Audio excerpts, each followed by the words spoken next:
Petit 2, perturbation du bloc D par une interaction pi. On considère ici qu'on va étudier l'influence des interactions pi faites par un ligand pi sur les orbitales du bloc D qui ont été obtenues uniquement avec l'analyse des interactions sigma. Commençons par le cas d'un ligand qui est dit pi donneur, c'est-à-dire qui va pouvoir faire une interaction pi avec sa HO, c'est-à-dire avec son orbitale occupée, et avec une des orbitales du métal. Et voyons comment ce ligand il peut donner des électrons pi, donc faire ce qu'on appelle une donation pi.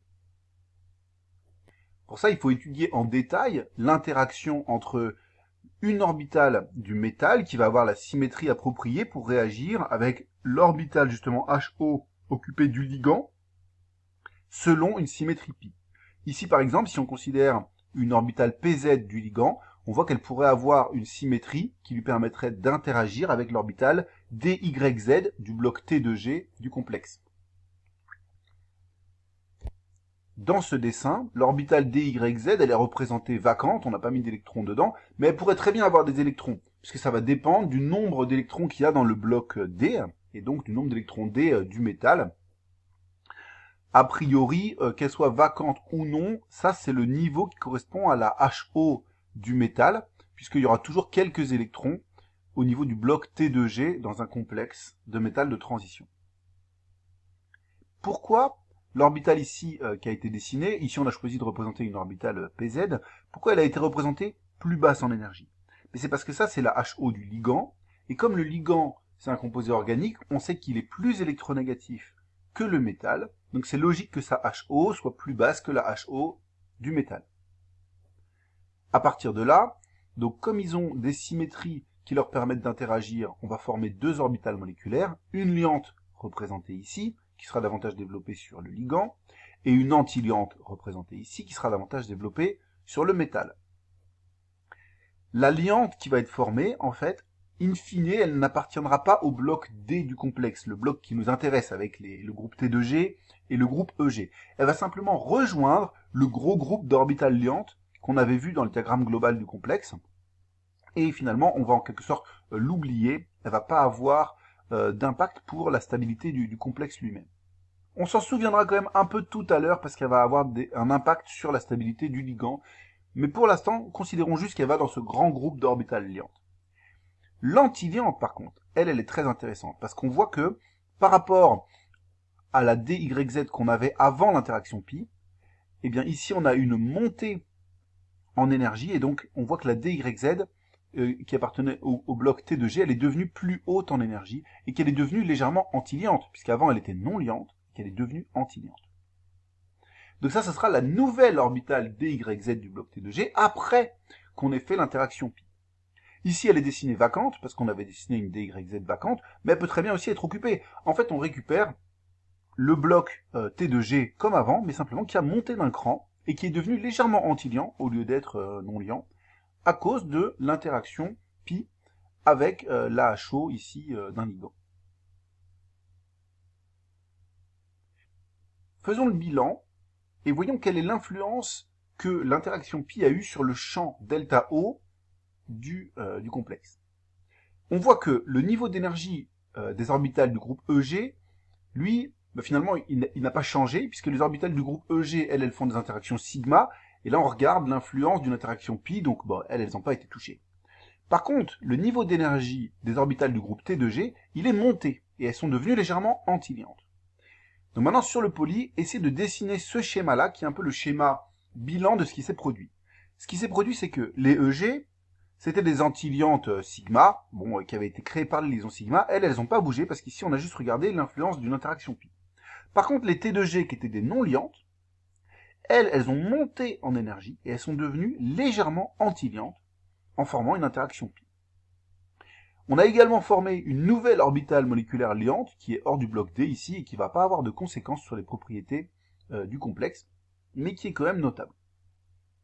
Finalement, on a donc une montée de T2G, et quand on regarde le champ delta O, il avait une certaine taille avant, et maintenant il est plus petit. L'effet d'un ligand pi donneur sur le champ delta O, c'est donc une diminution de la force du champ delta O. Je pense que c'est important de se souvenir de ce résultat et d'être capable de refaire le diagramme, ce grand diagramme-là qui montre l'évolution du champ delta O lorsqu'on fait intervenir un ligand pi donneur, en comprenant bien le pourquoi, en comprenant bien que les T2G sont passés de non liantes à légèrement antiliantes, parce que, alors au concours, on vous demandera pas forcément les choses par cœur, évidemment, on vous demandera de faire un raisonnement, on étudiera l'effet que va avoir un ligand sur un complexe, éventuellement on comparera différents ligands, mais si vous savez déjà où vous allez, si vous savez déjà à peu près l'allure que devra avoir le résultat obtenu, vous serez moins perdu, parce que c'est vraiment des démonstrations qui sont quand même assez difficiles, et pour y arriver, je pense, il faut avoir déjà en tête la structure globale de ce qu'on est censé obtenir lorsqu'un ligand pi donneur intervient dans un complexe. Petit b, cas d'un ligand pi accepteur. Lorsqu'un ligand accepte des électrons par une interaction pi, on appelle ça en chimie de coordination une rétrodonation pi. Pourquoi rétrodonation? Parce que il faut se souvenir que même si un ligand est pi accepteur, au départ il est quand même sigma donneur. C'est-à-dire qu'il a donné des électrons au métal, et en quelque sorte, lors de l'interaction pi accepteur, le métal lui rend les électrons, d'où le nom rétrodonation. Donc pour bien comprendre comment cela se produit, analysons l'interaction entre une orbitale d du métal, qui a la bonne symétrie pour faire une interaction pi, avec une orbitale vacante du ligand. Initialement, l'orbitale d, ici qui a été choisie, DYZ, on considère qu'elle appartient au bloc T2G. Si elle ne fait pas d'interaction pi, elle est donc non liante. Bon, ici, elle a été représentée occupée par 2 électrons, mais elle pourrait très bien être vacante. Ça dépend du nombre d'électrons qu'il y a dans le bloc D du complexe. Ça ne change pas le raisonnement. En tout cas, on se souvient que ça, c'est l'énergie à peu près de la HO du métal. Ici, on a représenté l'orbitale, une orbitale PZ, pour avoir une symétrie pi qui fonctionne bien d'un ligand. On l'a représentée vacante, et on l'a représentée plus haute en énergie que l'orbitale DYZ. Là encore, ce n'est pas anodin. Puisqu'elle est vide, elle correspond à une BV pour le ligand, et on sait que les orbitales BV sont de façon générale plus hautes en énergie que les orbitales HO, même si le ligand est plus électronégatif.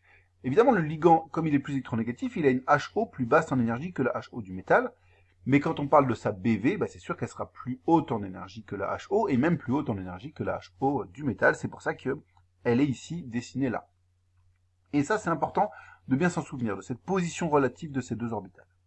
Puisque les deux orbitales vont avoir des symétries qui leur permettent d'interagir, elles vont créer une liante ici et une antiliante ici.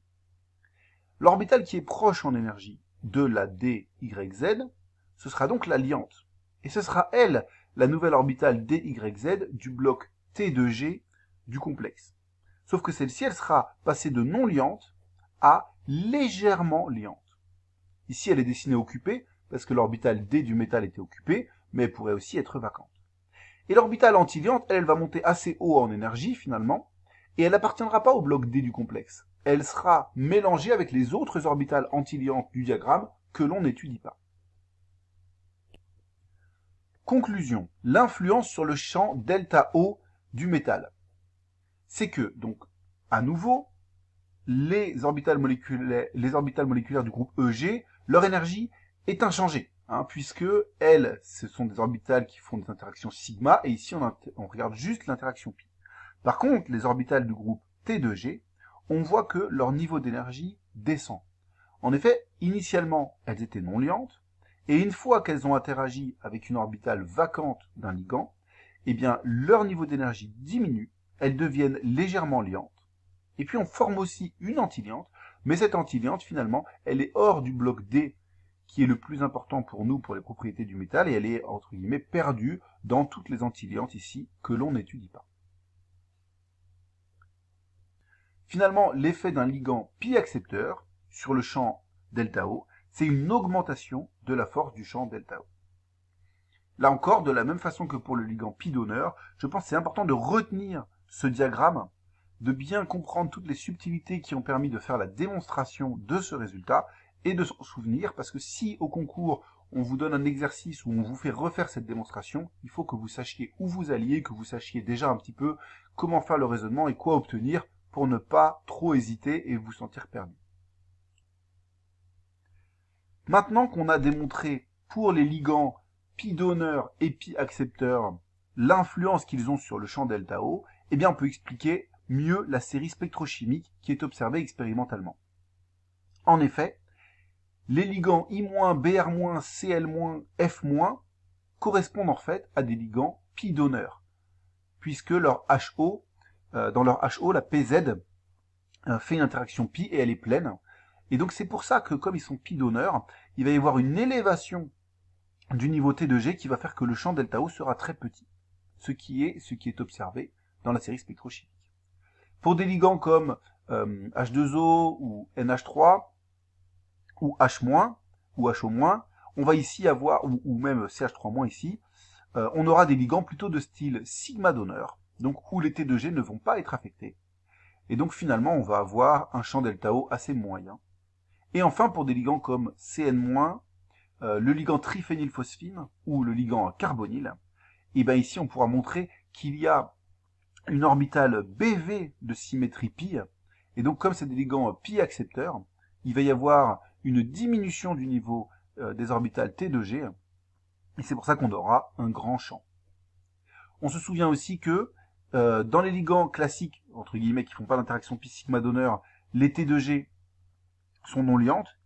Quand elles deviennent plus basses en énergie, c'est qu'elles deviennent légèrement liantes, et quand elles deviennent plus hautes en énergie, c'est qu'elles deviennent légèrement antiliantes, ce qui va avoir des conséquences aussi sur la stabilité du complexe. Petit 3, effet de la donation et de la rétrodonation sur les ligands. On va commencer par le cas du monoxyde d'azote. Donc, le ligand carbonyle, si on étudie ses orbitales frontières, on voit qu'il a ici une HO qui, si je mets un métal à gauche, va faire une interaction sigma, et une BV qui, si je mets un métal à sa gauche, va faire plutôt une interaction pi. Ces deux interactions, on peut les représenter ici. Donc, l'orbitale ici HO de CO, on prend bien soin de la mettre plus basse que l'orbitale D du métal, puisqu'il est plus électronégatif et que c'est sa haute occupée. Et donc on voit bien que ici, selon l'axe de liaison, ça va être une interaction de type sigma, donc on la fait interagir par exemple avec dx2 moins y2, et on voit qu'on va former une liante et une antiliante. Ça c'est l'effet sigma donneur classique, qui forme d'ailleurs l'antiliante EG, sachant que la liante ici, elle n'est pas étudiée parce qu'elle se retrouve dans le bloc tout en bas de toutes les liantes qu'on n'étudie pas. L'interaction pi ici, donc qui a lieu avec la BV de CO et une orbitale par exemple comme la DYZ du métal. Cette interaction pi ici, on fait bien attention à mettre l'orbitale pi étoile plus haute parce que c'est une BV que l'orbitale D du métal. Elle va former également une liante qui va être l'orbitale T2G du complexe et puis une antiliante qui elle ne sera pas étudiée parce qu'elle sera en dehors du bloc D. Et ça, c'est déjà tout ce qu'on a montré précédemment. Mais maintenant, intéressons-nous à l'effet que ça va avoir sur la réactivité de CO lui-même. En effet, ici, CO finalement, il avait 2 électrons dans son orbital 3 sigma et il les a partagés avec l'orbital dx2-y2 du métal. On dit qu'il y a donc donation d'électrons du ligand vers le métal, ici, pour cette interaction sigma. A l'inverse, comme il est interagi ici avec une orbitale vacante pour l'interaction pi, et que le métal lui a donné, et que le métal a donné des électrons pour créer une liante ici, qui peuple à la fois la D, YZ et la pi étoile, eh bien on dit qu'il y a rétrodonation, donc cette fois du métal vers le ligand, d'électrons. Les conséquences sur CO, c'est, eh bien, on voit que lorsque le CO subit la rétrodonation, cela peuple l'orbitale pi étoile du ligand, qui est une orbitale antiliante pour la liaison CO. Autrement dit, cette liaison CO, sa force va diminuer lorsqu'il est complexé avec le métal. En chimie organique, on pourrait le représenter comme ça. Au départ, CO fait une liaison en donnant 2 électrons au métal. C'est bien une donation d'électrons. Mais ensuite, quand on obtient cette forme-là, on voit qu'il a donc perdu 2 électrons puisqu'il est globalement chargé plus et que c'est le métal qui est chargé moins. Mais le métal peut lui rendre ces 2 électrons sous la forme d'une forme mésomère. Rétrodonation. Toutefois, en faisant cette forme mésomère, on est passé d'une triple liaison CO à une double liaison CO. Donc la liaison CO s'est affaiblie. Ce qui est cohérent avec ce qu'on a montré par la quantique.